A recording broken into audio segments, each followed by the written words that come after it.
നമസ്കാരം, എല്ലാവർക്കും ആമേസ് ഫുഡ് കോർട്ടിലേക്ക് സ്വാഗതം. എൻ്റെ പേര് സുമിത. അപ്പോൾ ഇന്ന് ഞാൻ വന്നിരിക്കുന്നത് ഒരു കിഡിലൻ ബ്രേക്ക്ഫാസ്റ്റ് റെസിപ്പി ആയിട്ടാണ്. നമ്മൾ അപ്പമാണ് കേട്ടോ ഇന്നത്തെ റെസിപ്പി. ഗോതമ്പ് പൊടി വെച്ചിട്ടാണ് ഇത് റെഡിയാക്കുന്നത്. ഇൻസ്റ്റൻ്റായിട്ട് വളരെ പെട്ടെന്ന് തന്നെ ഒരു 30 മിനിറ്റിൽ ഉണ്ടാക്കാൻ പറ്റുന്ന ഒരു അപ്പത്തിൻ്റെ റെസിപ്പിയാണ്. അപ്പോൾ അതെങ്ങനെ ഉണ്ടാക്കുന്നതെന്ന് നോക്കാം. അപ്പോൾ നമുക്ക് അപ്പം റെഡിയാക്കാൻ തുടങ്ങാം. അപ്പോൾ അതിന് വേണ്ടിയിട്ട് ഒരു ബൗൾ എടുത്ത് വെച്ചിട്ടുണ്ട്. അപ്പോൾ ആദ്യം തന്നെ എല്ലാ ഇൻഗ്രീഡിയൻസും മിക്സ് ചെയ്തിട്ട് പിന്നെ മിക്സിയിലിട്ടിട്ട് വെള്ളം ചേർത്തിട്ട് അരച്ചെടുക്കുകയാണ് കേട്ടോ ചെയ്യുന്നത്. അപ്പോൾ ബൗളിലേക്ക് ഞാൻ 2 കപ്പ് അളവിൽ ഗോതമ്പ് പൊടി ചേർത്തിട്ടുണ്ട്. ഒരു കപ്പ് എന്ന് പറയുന്നത് 250 ml ആണ് കേട്ടോ. 1 കപ്പ് അളവിൽ തേങ്ങ ചിരകിയത് ചേർത്തിട്ടുണ്ട്. ഒരു 1/4 കപ്പ് അളവിൽ വേവിച്ച ചോറാണ്. അപ്പോൾ വെള്ള ചോറാണ് കേട്ടോ ചേർത്തത്. മട്ടരിയുടെ ചോറായാലും കുഴപ്പമൊന്നുമില്ല. ഒരു 1/4 ടീസ്പൂൺ അളവിൽ ഇൻസ്റ്റൻറ്റ് ഈസ്റ്റ് ചേർത്തിട്ടുണ്ട്. അപ്പോൾ ഈസ്റ്റ് ചേർക്കുമ്പോൾ എപ്പോഴും ഫ്രഷ് ആയിട്ടുള്ളത് ചേർക്കുക, ഒരുപാട് പഴകിയത് ചേർക്കാതിരിക്കുക കേട്ടോ. എന്നാലാണ് നല്ല പോലെ നമ്മുടെ അപ്പത്തിൻ്റെ മാവ് പൊങ്ങി വരത്തുള്ളൂ, ഫ്ലോപ്പ് ആവാതെ നമുക്ക് കിട്ടത്തുള്ളൂ കേട്ടോ. അതേപോലെ ഒരു 1.5 ടീസ്പൂൺ പഞ്ചസാര ചേർത്തിട്ടുണ്ട്. പഞ്ചസാര നിങ്ങളുടെ ടേസ്റ്റിനനുസരിച്ച് ചേർക്കാം. ഇപ്പോൾ ഉപ്പ് മാത്രം ചേർത്തിട്ട് ഉണ്ടാക്കുകയാണെങ്കിൽ നിങ്ങളൊരു പഞ്ചസാര ചേർക്കുന്നത് സ്കിപ്പ് ചെയ്യാവുന്നതേ ഉള്ളൂ. ഇനി മധുരം കൂടുതൽ വേണ്ടവരാണെങ്കിൽ അതിനനുസരിച്ച് കൂടുതൽ ചേർക്കാം കേട്ടോ. അപ്പോൾ 1 ടീസ്പൂൺ അല്ലെങ്കിൽ 1.5 ടീസ്പൂൺ ചേർക്കുമ്പോൾ ഒരു പ്രത്യേക സ്വാദായിരിക്കും കേട്ടോ നമ്മുടെ ഗോതമ്പ് അപ്പത്തിന്. അപ്പോൾ അതെല്ലാവരും ചേർത്തിട്ട് ഒന്ന് മിക്സ് ചെയ്ത് കൊടുക്കാം. നല്ലപോലെ എല്ലാ ഭാഗത്തേക്കും പൊടിയും ചോറും എല്ലാം മിക്സായി വരുന്നത് വരേക്കും മിക്സ് ചെയ്യാം. ഇനി ഇത് നമുക്ക് അരച്ചെടുക്കാം കേട്ടോ, നല്ലപോലെ അരച്ചെടുക്കണം. അപ്പോൾ ഇത് മിക്സിയുടെ ജാറിലിട്ടിട്ട് അരച്ചെടുക്കാം നമുക്ക്. അപ്പോൾ നമ്മുടെ മാവ് അരച്ചെടുക്കാം. അപ്പോൾ അതിന് വേണ്ടിയിട്ട് മിക്സിയുടെ ജാറ് വലിയ ജാറാണ് എടുത്തിരിക്കുന്നത്. അതിലേക്ക് വെള്ളമാണ് ആദ്യം ഒഴിച്ചു കൊടുക്കുന്നത്. ഇളം ചൂടുള്ള വെള്ളമാണ് കേട്ടോ. ഒരുപാട് കൂടി പോകരുത് വെള്ളത്തിന്.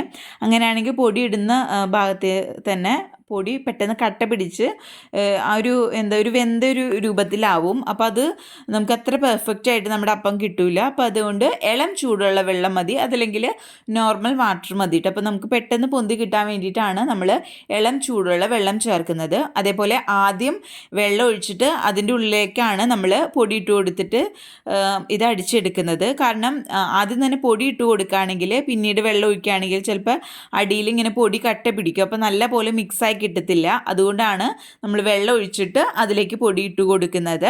എന്നിട്ട് ഇത് നല്ല പോലെ സ്മൂത്തായിട്ട് അരച്ചെടുക്കാം കേട്ടോ. അപ്പോൾ കുറച്ച് വലിയൊരു ബൗളിലേക്ക് നമ്മൾ അരച്ച മാവ് ഒഴിച്ചു കൊടുക്കാം കേട്ടോ. അപ്പോൾ എന്തോരം വെള്ളം ആവശ്യമെന്ന് ഞാൻ അവസാനം പറയാം.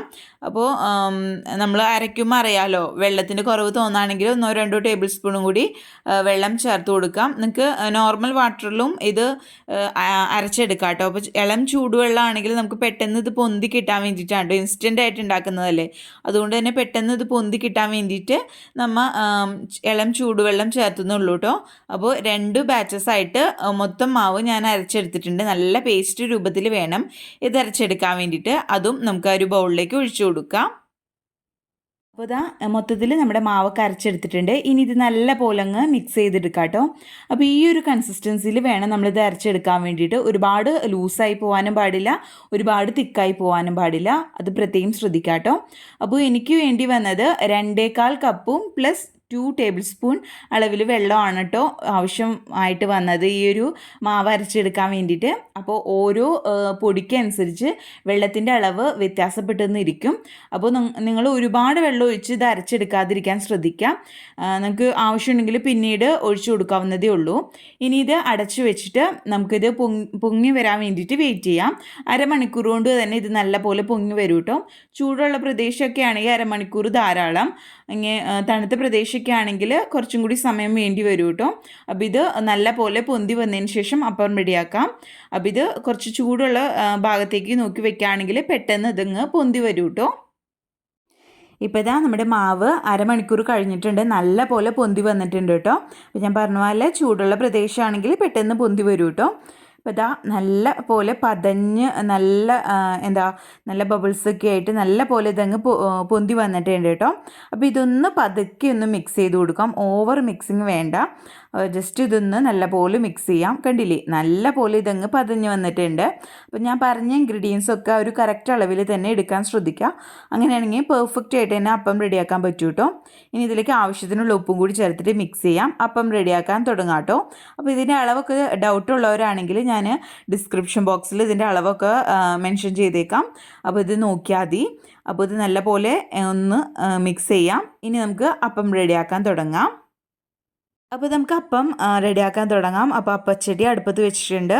ചട്ടി നല്ല പോലെ ചൂടായിട്ട് വരുമ്പോൾ നമ്മൾ റെഡിയാക്കി വെച്ചിരിക്കുന്ന മാവ് അതിലേക്ക് ഒഴിച്ചിട്ട് നല്ല പോലെ അങ്ങ് ചുറ്റിച്ചു കൊടുക്കുക കേട്ടോ. അപ്പോൾ മാവ് ഒഴിക്കുന്ന സമയത്ത് നമ്മുടെ ചട്ടിക്ക് നല്ല ചൂടുണ്ടായിരിക്കണം, അത് പ്രത്യേകം ശ്രദ്ധിക്കാം. അപ്പോൾ നല്ല പോലെ അങ്ങ് ചുറ്റിച്ചു കൊടുക്കുക കേട്ടോ. ഇനി ഇതിൽ ചെറിയ ബബിൾസൊക്കെ വന്ന് തുടങ്ങുന്ന സമയത്ത് നമുക്കിത് മൂടി വെച്ചിട്ട് ലോ ഫ്ലെയിമിൽ വെച്ചിട്ട് നമുക്കങ്ങ് വേവിച്ചെടുക്കാം കേട്ടോ. അപ്പോൾ ദാ നമ്മുടെ അപ്പം ഇവിടെ റെഡി ആയിട്ടുണ്ട്. സൈഡൊക്കെ നല്ല പോലെ മൊരിഞ്ഞ് ഉള്ളൊക്കെ നല്ല സോഫ്റ്റ് ആയിട്ടുള്ള നല്ല അടിപൊളി നല്ല പെർഫെക്റ്റ് ആയിട്ടുള്ള അപ്പം റെഡി ആയിട്ടുണ്ട് കേട്ടോ. അപ്പോൾ തീർച്ചയായിട്ടും ഇതൊന്ന് നിങ്ങൾ ട്രൈ ചെയ്ത് നോക്കാം കേട്ടോ. അപ്പോൾ നമുക്കിതൊന്ന് ആദ്യം സൈഡൊക്കെ ഒന്ന് വിടിയിച്ച് കൊടുക്കാം. കണ്ടില്ലേ, നല്ല പെർഫെക്റ്റ് ആയിട്ട് തന്നെ കിട്ടിയിട്ടുണ്ട് കേട്ടോ നമ്മുടെ അപ്പം. അപ്പോൾ ഇതേപോലെ തന്നെ ബാക്കി എല്ലാ അപ്പവും നമുക്ക് റെഡിയാക്കി എടുക്കാം. നല്ല സോഫ്റ്റ് ആയിട്ടുള്ള അപ്പങ്ങൾ റെഡിയാക്കി എടുക്കാം കേട്ടോ. അപ്പോൾ ഒരു 3-4 അപ്പം ഞാനിവിടെ റെഡിയാക്കി എടുത്തിട്ടുണ്ട് കേട്ടോ. നല്ല സോഫ്റ്റായിട്ട് നല്ല പഞ്ഞി പോലത്തെ അപ്പമാണ് കേട്ടോ. സൈഡൊക്കെ നല്ല പോലെ മുരിഞ്ഞുള്ളൊക്കെ നല്ല പോലെ സോഫ്റ്റ് ആയിട്ടുള്ള കിടിലൻ അപ്പമാണ്. വീഡിയോ കണ്ടാൽ തന്നെ മനസ്സിലാവും, അത്രയ്ക്ക് സോഫ്റ്റ് ആയിട്ടുള്ള അപ്പമാണ് കേട്ടോ. അപ്പോൾ എല്ലാവർക്കും ഈ വീഡിയോ ഇഷ്ടപ്പെട്ടെന്ന് വിചാരിക്കുന്നു. വീഡിയോ ഇഷ്ടപ്പെട്ടാൽ ലൈക്ക് ചെയ്യാൻ മറക്കരുത്. അപ്പോൾ ഇതൊന്ന് കട്ട് ചെയ്ത് കാണിക്കാം കേട്ടോ. അത്രയ്ക്ക് സോഫ്റ്റ് ആയിട്ടുള്ള ഒരു അപ്പമാണ് കേട്ടോ. നല്ല പഞ്ഞിക്കെട്ട് പോലത്തെ അപ്പം. അപ്പോൾ വീഡിയോ ഇഷ്ടപ്പെട്ടാൽ ലൈക്ക് ചെയ്യുക, ഷെയർ ചെയ്യുക, നിങ്ങളുടെ ഫ്രണ്ട്സും റിലേറ്റീവ്സും ഒക്കെ ആയിട്ട്. ആദ്യമായിട്ട് കാണുന്നവർ ആരെങ്കിലും ഉണ്ടെങ്കിൽ ചാനൽ സബ്സ്ക്രൈബ് ചെയ്യാനും മറക്കരുത്. അപ്പോൾ അടുത്ത അടിപൊളി വിഭവങ്ങളായിട്ട് വരുന്നത് വരേക്കും ബൈ, താങ്ക് യു.